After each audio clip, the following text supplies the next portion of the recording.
Welcome to Reality Tea Times 2, the podcast where we discuss all the trash reality TV we love to hate.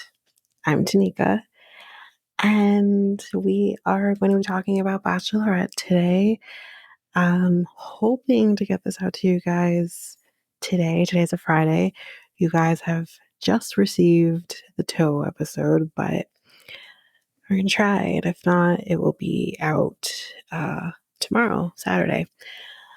So before we dive into the episode, just a couple of hot goss, very quick hot goss. And one of them will be a follow-up to one we did on the B90 episode regarding The Last Resort. So the first thing, and this is Bachelor Nation related, Claire Crawley, who we remember as being, I don't remember which season she was on, whose season she was on. How did I forget? She was on Juan Pablo's, right? So she was on Juan Pablo's season. We don't talk about him. And she was Bachelorette for a very, very short time. Well, for those who know, I'm sure at this point that she is married to somebody now who is not the person she left with. Obviously, that was never going to work out. And she is just announced that she is expecting her first child with her husband. So congratulations to her. She's not one of my favorites. I didn't like how she conducted herself in as Bachelorette, and she really wasn't one of my favorites on Juan Pablo's season either, but good for her. Congratulations. Moving on. So hot goss number 2, again, just very quick. Very, very quick. Last Resort. They have officially confirmed 2 of the couples. I don't know why they're doing it this way, but apparently people are just so, we're just waiting, bated breath to find out who they're going to be having on the show. But they have confirmed Ed and Liz and Jovi and Yara. So as mentioned in the B90 episode, we will not be covering Ed and Liz at all. So that will not be happening. Again, I'm not sure who will be covering him, if anyone at all, but it will not be us. We will not be covering him. So the reason that we are here, we're going to be talking about Bachelorette Season 20, Episode 3. So right off the bat, the guys are just hoping that the Brayden situation can be put behind them. We don't have to worry about this anymore. Firefighter actually ends up saying that, Brayden is a big guy, but he's young and he has toxic traits. I would agree. So in walks Charity into the house, and she actually ends up apologizing for ending the barbecue early because, obviously we know why she ended it early. Obviously the men knows why she ended it early. And, but they say it's okay. Obviously you need to deal with your stuff if you're dealing with things that people are just telling you to make things worse. So she tells the guys that she made a big decision and they're going to be leaving LA and they're going to be going to Oceanside, California because she loves the beach. But the kicker is, while they will be, the boys, the guys, will be leaving in 30 minutes, okay, and they're going to be traveling by bus, there is going to be one lucky guy who gets to travel with her and have a one-on-one date, and they're going to be going via helicopter. And the guy who gets this date is Brayden. So obviously, Brayden is stoked.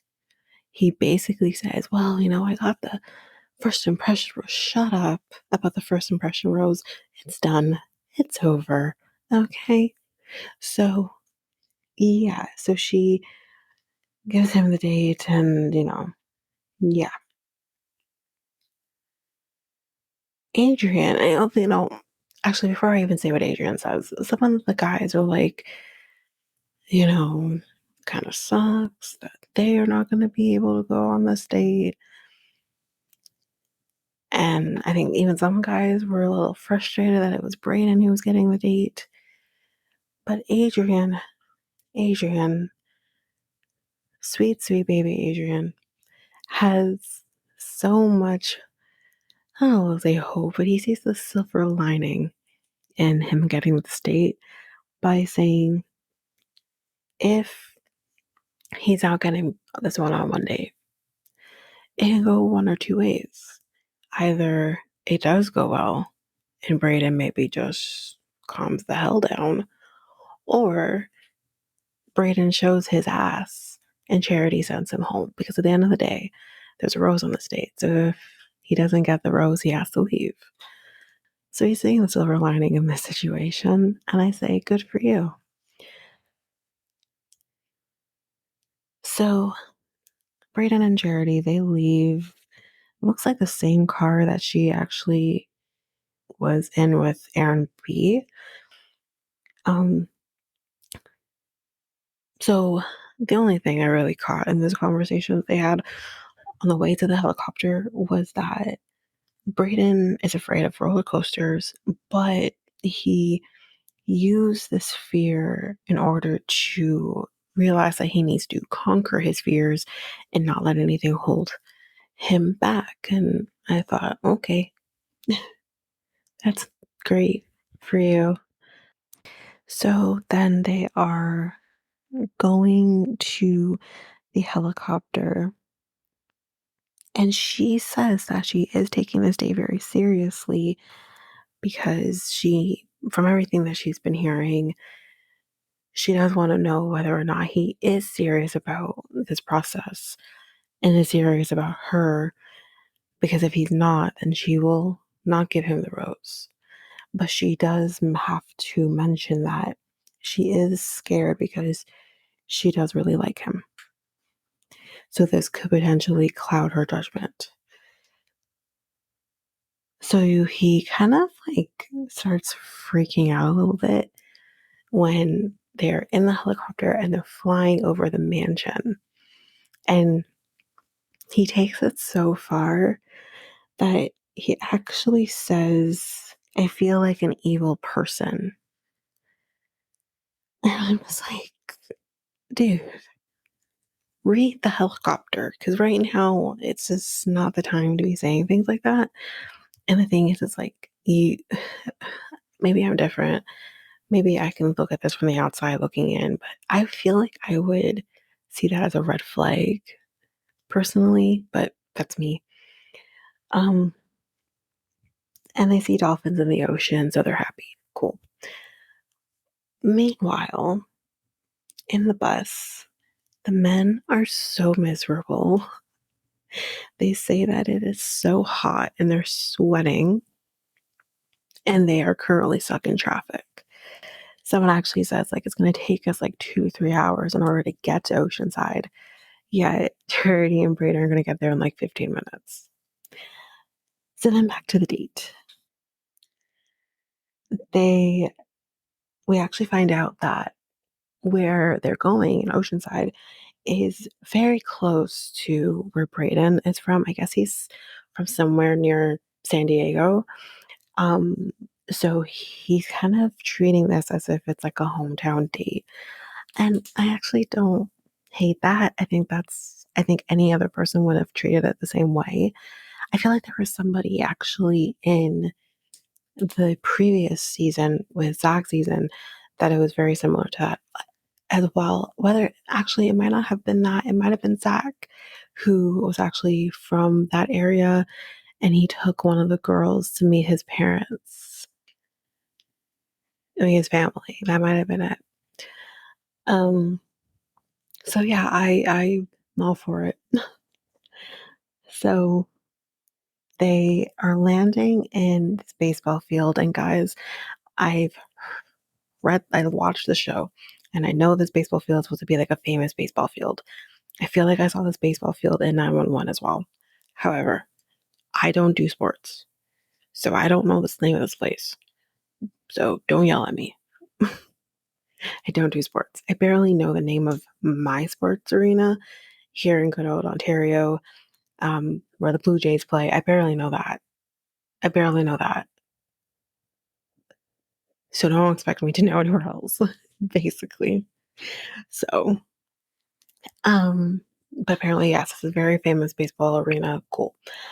Um, so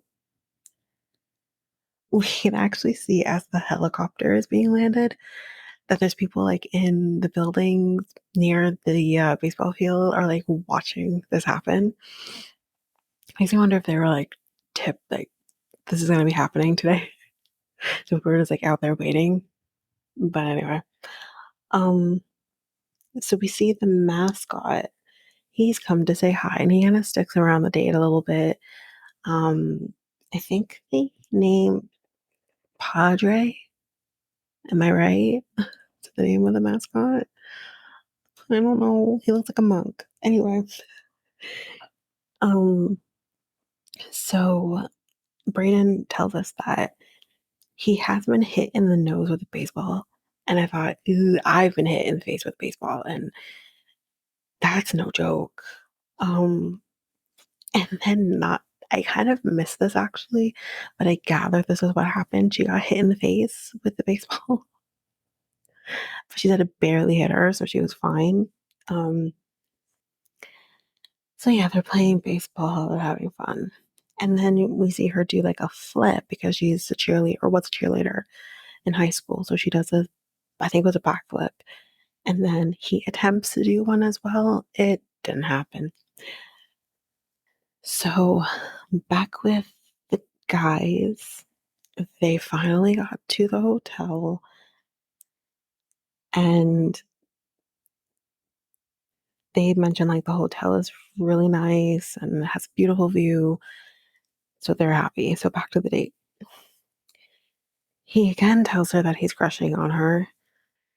Can we, I don't know, say something else? Anyway, he tells her that he really does enjoy spending time with her, but in the moment of doubt that he feels, he does question whether or not he can do this process. And the thing is like, I don't hate him for thinking that way. He is not the first person to think that, and he's not the last person to think that. But I do feel this frustration that I'm like, okay, we're on 20 years plus of this show. By now, y'all should know what you're getting yourself into. So why do it? And I think now we're at this age with this with Bachelor and Bachelorette, and even Bachelor in Paradise, where it's all about the clout. And that's why these people come on these shows. And again, I'm just going to say it again. I find it so hard to believe that a man who is 24 years old, okay, your brain doesn't fully develop until you're 25. And I feel like men it's even longer. I highly doubt that this man wants to be engaged at the end of this. And he kind of alludes to this later on, but he justifies this by saying it's something else entirely when I don't buy that either. But anyway, he she says that she is scared by hearing this because she thinks like what are we doing here then if you're not sure if you can do this. And she says like if she doesn't get the answers that she needs at the end of the night from him, she will send him home. I guess we'll see if she actually we'll send him home. I'm not going to spoil ahead. I'm not going to go too far ahead and go in order here. But for those who watch this show, watch this episode, I had doubt that you would actually send him home. I didn't think for a second you would send him home. I think, unfortunately, and this does happen a lot, I feel, with the bachelorettes, even some of the bachelors, that they find the bad boy of the bunch and stick to them. And as she says, because he's hot and like whatever. But the problem is that sometimes you can luck out with the hot guy. I did. But sometimes the hot guy can't fulfill everything that you need.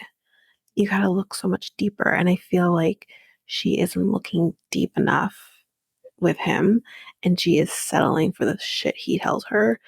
And I'm just like, you can do a lot better than this. You really can. And again, if you listen to the B90 episode and you did listen to the Bachelorette spoiler, you know she at least will do better than Brayden, because anything is better than Brayden. But so back with the guys for a very slight moment, they say they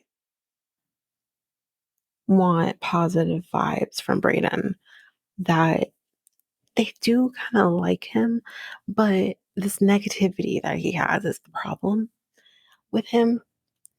So then we hear knock, knock, knock. It's a date card, and it is for the group date.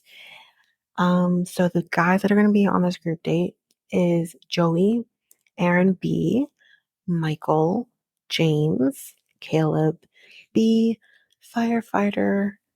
I think actually he's the only Caleb left. Oops. So I don't think we have to keep calling him Caleb B anymore. So Caleb, firefighter, Sean, Xavier, Tanner, Adrian, Dalton, and John. And the day card reads, "Can you feel the love tonight?" And can is actually spelled Ken, Ken. So you immediately know this is Barbie related when you see Ken. Because unless you've been living under a rock, everything's about Barbie at the moment. Um, so obviously from this, we find out that Rorik is getting the one-on-one. And the guys, me, I think everybody was really shocked to see that he was getting the one-on-one date. But I think Charity knew what she was doing by giving him the one-on-one date. And I'm sorry, guys, if you can hear my bird screaming in the background. He hears people around and he wants to see their face. So that's what's happening. Um, so back to the date. She says that she is concerned about their earlier conversation. She says her nature is to nurture. Ding, ding, ding. Ladies, I know it's in our DNA, honestly, to be a nurturer of some extent, whether it's to our children, or which obviously you should, or if it's to our partners, which I can be guilty of that as well. We are just, that's in our nature, and I get that. But if it's to a fault at this point, uh, you you can't let that get in the way if it has gotten in the way in the past. So she tells him that she appreciated him coming to her and telling her how he felt about last week, but it did scare her. He brings up that he is insecure about her dating other men. He brings up that he is insecure about her dating other men. He tells us that he was in love once. No shit, sir, you're 24. and it ended horribly because she cheated on him. He does say to her that it hurts seeing the other guys with her, but he will try to stick this out in order to see where it can go with her because he struggles with letting go of control. Let that sink in as well. So he writes on a baseball that you are worth trying for. She also writes something on a baseball for him. I didn't write that down.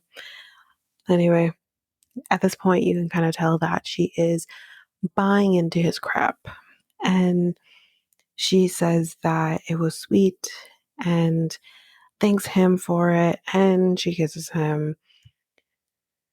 And she gives him the rose. So that's the end of the group date. Or the one-on-one date with him. So now it's a group date time. The guys walk into the guys and Charity walk into what is obviously a Barbie themed date, as I mentioned. And we see JoJo and Jordan. I did not remember him, guys, but this is who she picked. They're here and they're going to be, I guess, I don't want to say chaperoning. Sounds like the toe situation, but yeah, they're there. And we are told that there is a star of the Barbie movie that is going to be giving them a message, and it's Simu. I think I said his name right. Oh God, Simu Lee.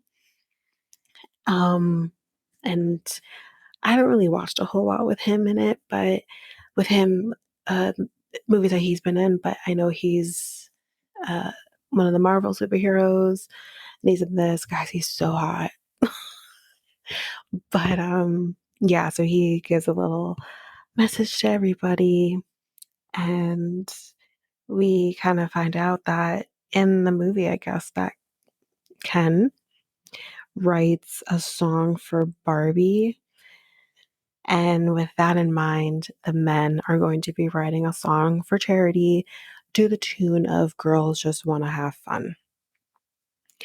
So just to also say, Charity says that she really loves Barbie. She kind of collected all of like the limited edition type Barbie dolls. So she's all about this date. The men also have to look like a Ken doll. So I'm going to go through all the different types of Ken dolls the men are portraying. Not that these are real, actual real versions of Ken, but this is what they come up with. So we have Michael is Bad Boy Ken. Red flag number one. Then we have Caleb. He is Cowboy Ken. John is Birthday Suit Ken. Tanner is Ice Skating Ken. Xavier, he's Sugar's daddy Ken, sorry. Adrian is classic Ken, boring. Then Sean, who actually looks like he could be a Ken doll, is double denim Ken. He actually says that if Ryan Gosling wasn't cast, that he could have been cast because they kind of look the same. And I said, boy, take that out your mouth. You don't look anything like Ryan Gosling. I'm just saying. Anyway, Dotton is astronaut Ken. Joey is roller skater Ken. So I think I've covered everybody. There might be some more Kens that I see throughout that I haven't mentioned yet. So I might throw them in as I'm covering this. So we are told that the winner of this song contest will earn extra one-on-one time with Charity at the end of this section of the date. So everyone will still be at the after party, but the winner will get extra time. Dotun actually brings her on stage when he does his song. So here are some more people that I didn't mention. A firefighter is Glitter Beach Ken. James is 80s prom Ken. So I guess when birthday suit Ken, which I believe was John, um, does his song, Tanner actually says that he looks like a big sperm. He kind of did, I guess. It was funny. Um, so Aaron B, he is Merman Ken. So Caleb is like, I'm gonna go out there and I'm gonna wow everybody. He actually didn't sound that bad. He really didn't. He wasn't like perfect, but he wasn't bad. So Sean, who was he? Double Denim Ken. He goes on stage and he does say, like, I know I'm not the greatest singer. And he starts to sing. And it is like nails on a chalkboard. It was so bad. So bad. But he does go up to her and he kisses her. And she actually says that she kind of forgot where they were for a second during this kiss. So obviously, Sean won the extra time. Firefighter was pissed. He's like, I'm a real man. If you want someone who can take you to a country club, then fine. But he does also kind of go a little below the belt a little bit, which I didn't really like. But he does kind of say, like, I go fishing and I do this. And like he says like these really manly things that he's like, well, of course I'm a man and Sean isn't. Like, we need to stop doing that. And I feel like he's actually not, firefighter is not that old that he should be thinking that way. I think he's like 33. I didn't like that at all. It's very toxic masculinity. But anyway, I'm not going to talk about their extra one-on-one time. There was nothing there to talk about. They just get some more. Who cares? So it's the after party time. And Sean literally comes in singing his stupid fucking song and thinks that this is the way to ease the tension. Sir, read the room. No one gives a shit about your stupid, shitty song. No one wants to hear your stupid, shitty voice. Enough. Can you tell I don't really like him at this point? I wasn't really feeling him to begin with. Shocked she even gave him a rose in the beginning. But anyway, what do I know? Firefighter. Firefighter does not like him. He literally says, are you an only child? And that he should have come in here with a little more grace, be a little more humble. And of course, he's kind of saying, like, you have like the only children syndrome, that you think the world revolves around you, the sun rises and sets on your ass. And yeah, I thought it was kind of funny. So as Charity gets in there, Sean has the fucking nerve, the audacity to ask for more time. First, are you fucking stupid?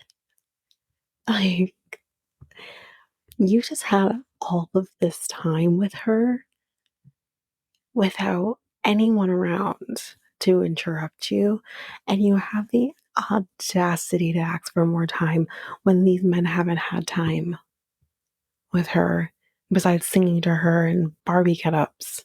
Like, so firefighter, you can tell at this point, just hates this guy.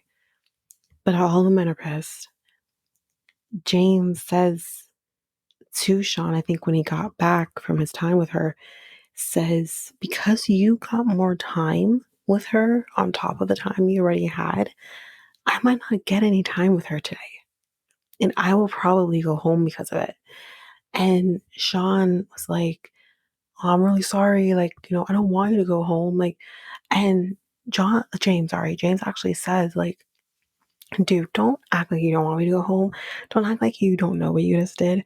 Don't act like you're not manipulating this whole situation. Stop it. You know what you were doing. So don't act like you'd be sad because I'm leaving. Like, don't do that. Just own up to the fact that you did it. But Sean's a little bitch. Anyway, so Michael has his time with her, and he says that he always felt overshadowed by his parents because they're educators. He does kind of explain more about that, but I didn't really understand his explanation about that. But anyway, um, Dotton was actually given time with her in her room. Like, he goes to see her and have a time with her, and she kind of says, like, oh, I'm going to take you somewhere, but doesn't tell him where. And then they go into his room, and she's like, yeah, this is my room. And he's like, I'm in your room. Like, um, so yeah, she tells him that she wanted to give him the space that would be a little more intimate so that they, have their time. So I thought that was really cool. He tells her that he wants to be able to learn from the other people that he's in relationships with. He always felt like people were learning from him, but he wasn't getting the same in return. So that's really important to him. And at the end of the night, she gives him the group date rose. So I was pretty happy about that. So now we're heading into the final one-on-one date. Trust me, this is going to be really short. So the guys actually say that Rorik is by far the quietest guy in the group. They don't know much about him. So that's when you're like, oh no, okay. So now we're on the one-on-one, and they are going to an amusement park, and they have it all to themselves. And he's really excited about this, that they have a place to themselves. They're really dressed up as well. They're very fancily dressed up. He's wearing like a suit, and I think she's wearing like a strapless dress, but they're very dressed up for this date at an amusement park. So they start drinking. At one point, before this, they were going on rides and, um, playing games and whatnot. So they were seeming to have a lot of fun initially. But then when they started drinking, he is literally saying nothing. He's not sparking up a conversation. He's barely saying a word to her. She ends up asking him, like, what's your favorite ice cream flavor? He can't even tell her that. He doesn't have a favorite flavor, I guess. I don't know. Like, it's so weird. He's just really awkward. And she's very disappointed in this. And she's so confused by this whole situation. It's probably by far the worst date she's been on. He thinks that it's going well and that they are connecting. And I said, are you on the same date? Because I'm very confused. But he does say that amusement parks make him tired. Oh, you poor baby. Shut up. Like, fake it till you make it. He She asks him, like, what's your best attribute? And he can't even tell her that either. He says, like, I don't really have a best attribute. And she does say to him that she really prides herself on being a good communicator. And I said, damn, that's she's literally giving you a hint in terms of you're not communicating. And he didn't even grab onto it. It was, oh my God. He does say that his weakness is the fact that he's not a good communicator. So, what the actual fix it then? I don't know what to tell you. Um, but he also says that he does not have experience with the relationships. How old is this guy? Like, have you never? It's so weird. Um, but she does say to him, like, I cannot give you a rose tonight. This didn't go well. And he seems to take it somewhat well. And he does say, like, it's okay. And when he gets into the van, the producer is like, ask him, like, how do you feel about her decision? And he's like, it's fine. And he is literally yawning in the producer's face.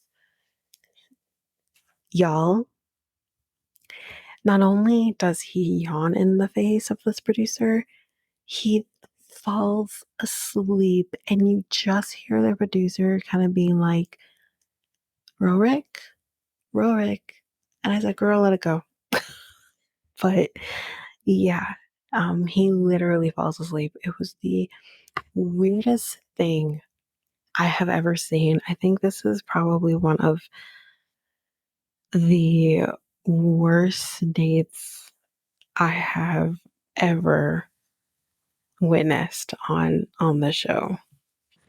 So now that date, horrible, horrible date is over. Um, Prior to the cocktail party slash rose ceremony, we're in the hotel room and we see that Brayden has told the guys that he had this weird dream that Charity took his rose off and gave it to someone else. Some foreshadowing is happening. Um, he also says in this moment to the guys that he doesn't think he can propose to her after she has dated 20 guys that he knows. And I literally wrote all in caps, why are you here then? He definitely thinks he can date her though afterwards. This isn't a show where you date afterwards. And it normally never ends well that way. This is a show where you're technically supposed to get engaged at the end. So if you're not ready to be engaged at the end, don't come on the show.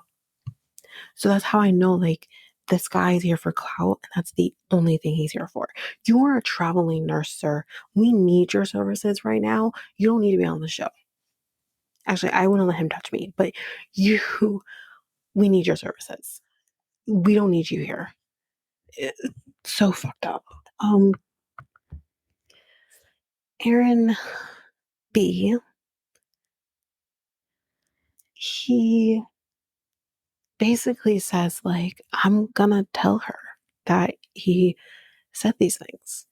And he is basically about to fuck his world up.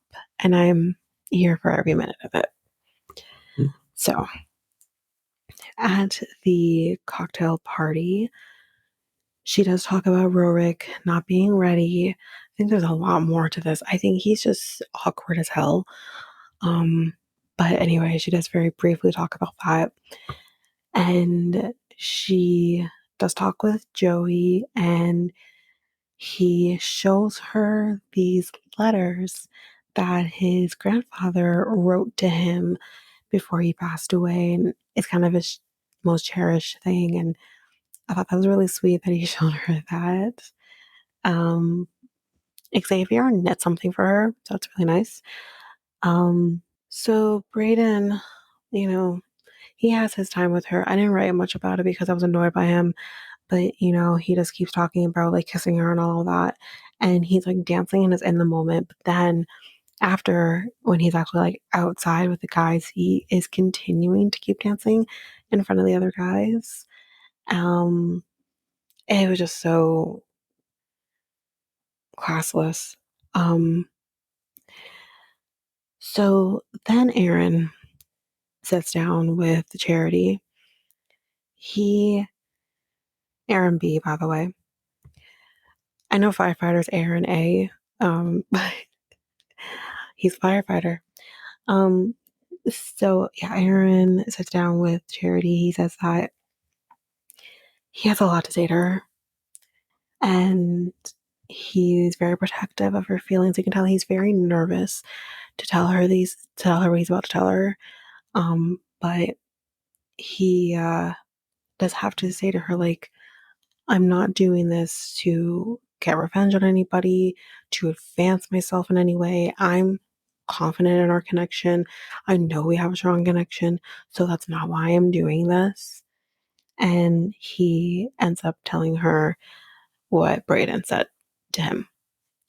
Meanwhile, Brayden is in the moment, kind of being like, I got lip gloss on my lips and he feels great. And yeah, keep feeling what you're feeling. Because back to Aaron, he tells her that he doesn't think that Brayden is ready for engagement. I mean, he kind of borderline said he wasn't ready for engagement. Um, and that Brayden said he's unsure of her. He didn't exactly say he was unsure of her. But he also didn't say he wasn't sure of her. Aaron does say to Charity that Brayden did make the comment about him not wanting to get engaged to someone who has been dating 20 of his friends. So Charity is very frustrated at this point. And Aaron says that he does not want to see her waste her time or get her heart broken.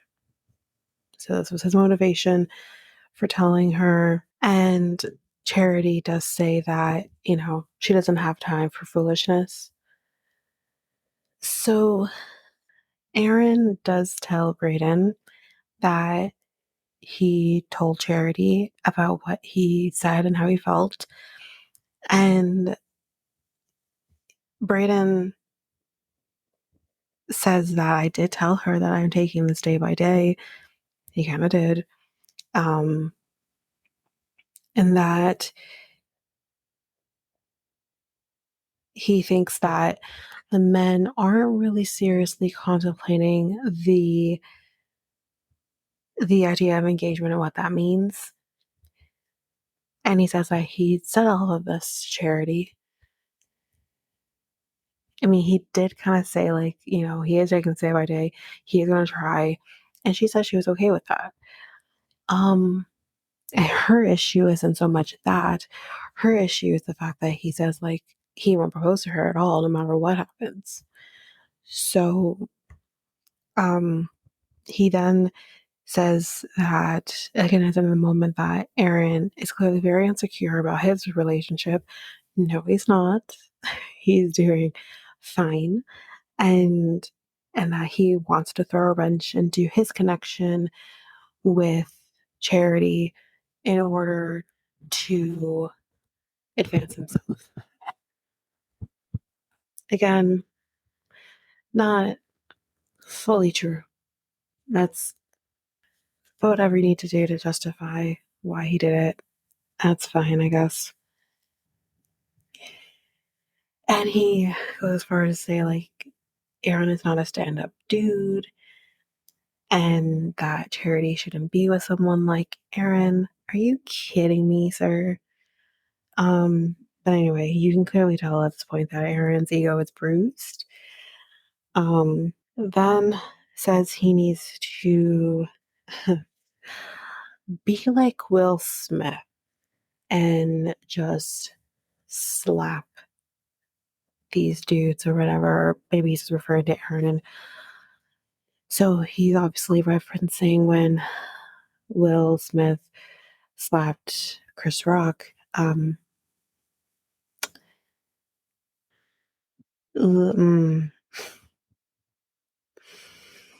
mm, I don't know, man. Will Smith is kind of suffering for his choices that night. I don't think that's a good idea. Um, anyway, Charity says,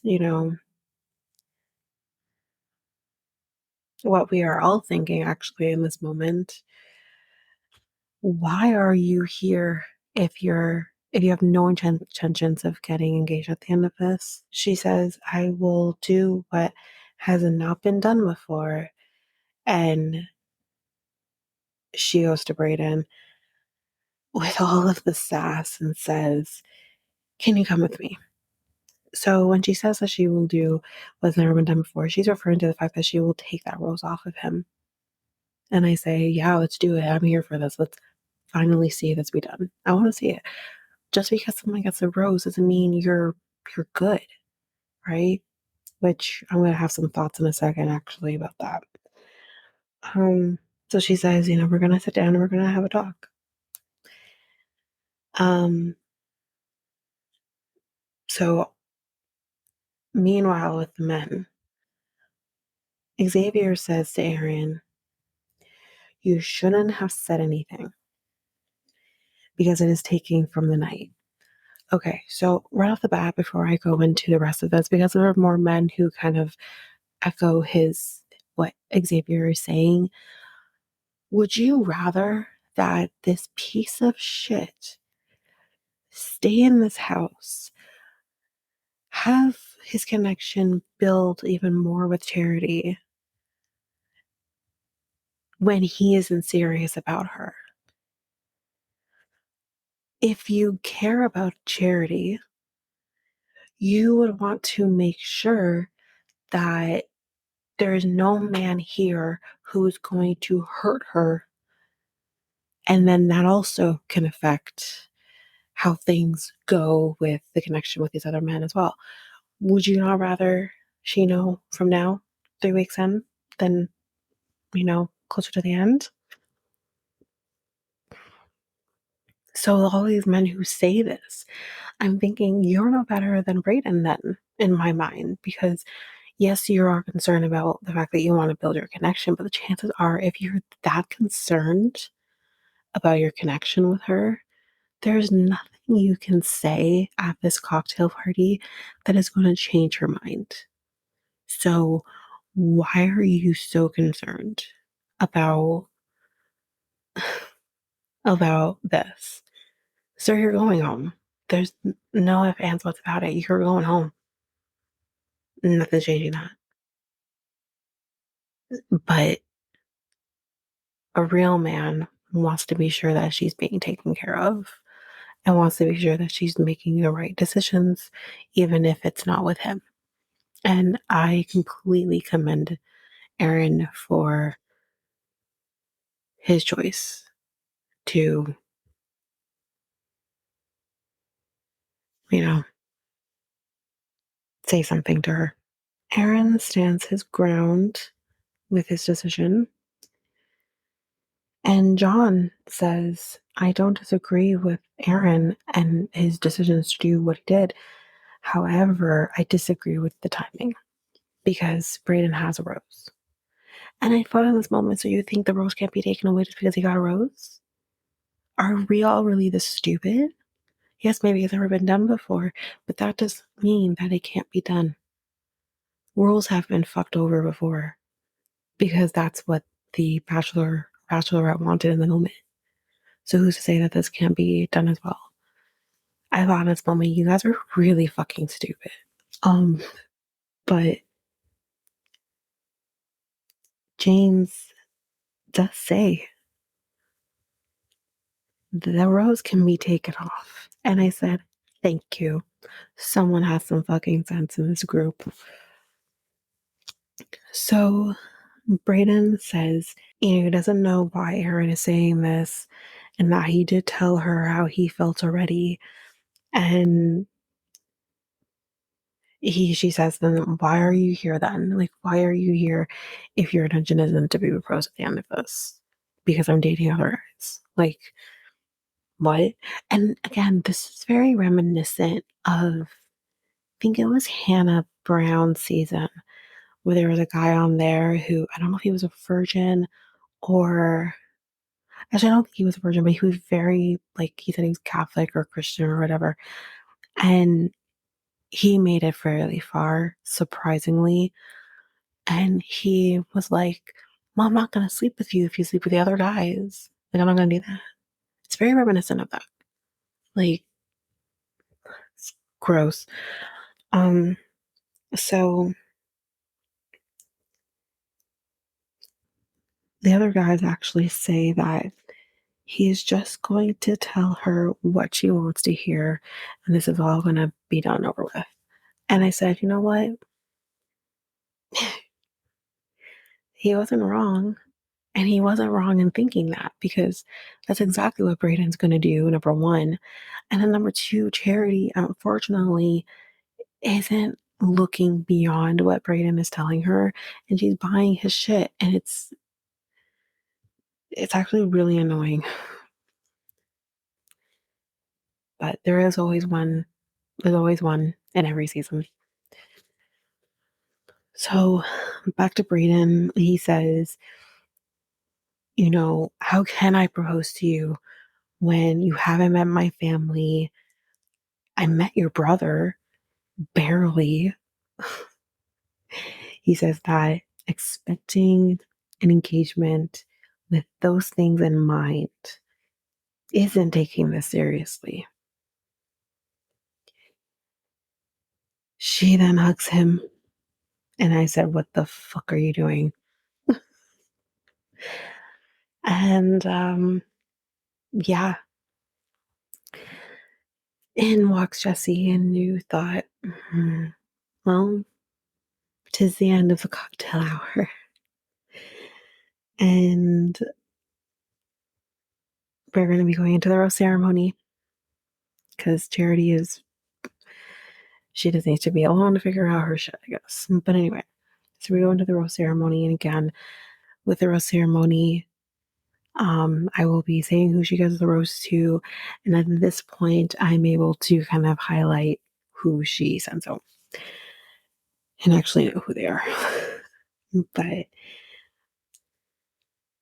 Brayden actually says before they do the rose ceremony that because of Aaron and his decision to tell Charity what he told her, that it did take from the night. And he like, James didn't get any time. And I said, Brayden, you don't give a rat's ass about whether or not these other men had time with her. You don't give a shit. You don't give a shit. You just care that, you know, your ass was shown, I guess. That's all you care about. Um,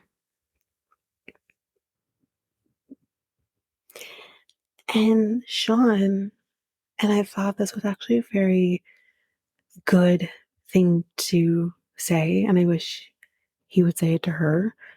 But he says that, why give a guy a rose that is expressing doubt about you? Let me say this again. And I said, Sean, say it louder for the back, because listen, we see this not only with Charity, but we've seen this with others as well in the past. I feel like the only woman who really handled herself during the process really well, for the most part, was Katie. Um, but we saw this a lot with, you know, we see this with Hannah. I had mentioned her before, who she ends up picking. And he literally admits that he was only on the show for clout reasons and to, expand on his career because he was a musician. But I'm falling in love with you now. And she chose him. And it's like, are you okay? We've seen this so many times before. And I think saying this can be so good to hear, not only for her, but for others, not only the bachelorettes, but the bachelors as well. Because it's like this, again, I think the women are a lot more smarter, though. This is why I say it from the bachelorette's perspective. These men are not smart. So they put all of their cards out on the table and it's all laid out there in front of you, but they still buy the shit. Whereas the women, maybe they're not there for a good reason, but they tend to keep their shit to themselves. So you can maybe understand more why the men are buying the shit. But it's this like that line needs to be told to everybody who starts this process. If this person is expressing doubt towards you, then why are you giving them the time of day? Um, so I thought that was really good of him to say. So on to the rose ceremony and who she ends up picking. So she does give the first rose to Aaron, and Brayden not thrilled by this at all. And then Caleb, Xavier, Joey, Michael, John, Sean, and Tanner. So that was 8 roses during this rose ceremony, which is on top of Brayden getting his and Dotton getting his. So we have a top 10. We've narrowed down quite a bit. Um, so the people who are going home is firefighter, James, and Adrian, which is not a shock about Adrian at all. And that is also on top of Rorik. So we've lost 4 people this week. So we do see her after this, though, go to leave to think about what is she going to do about Brayden. And then we see her come back out. And we see Jesse come back out and then says, all right, sorry guys, if you didn't get a roast tonight, please say your goodbyes. So Brayden gets to keep his rose. So next time on Charity walks, the only thing I pinpointed in this that I thought was worth talking about was that Charity does walk into a conversation between Brayden and Aaron. And she says, what are you guys talking about? What's going on here? And we also see that Brayden is ready to fight somebody, which is something we did see in the first episode for the season on. So I'm kind of hoping at this point, because we didn't see a lot more past that. I hope Brayden is gone next week. That'd be nice.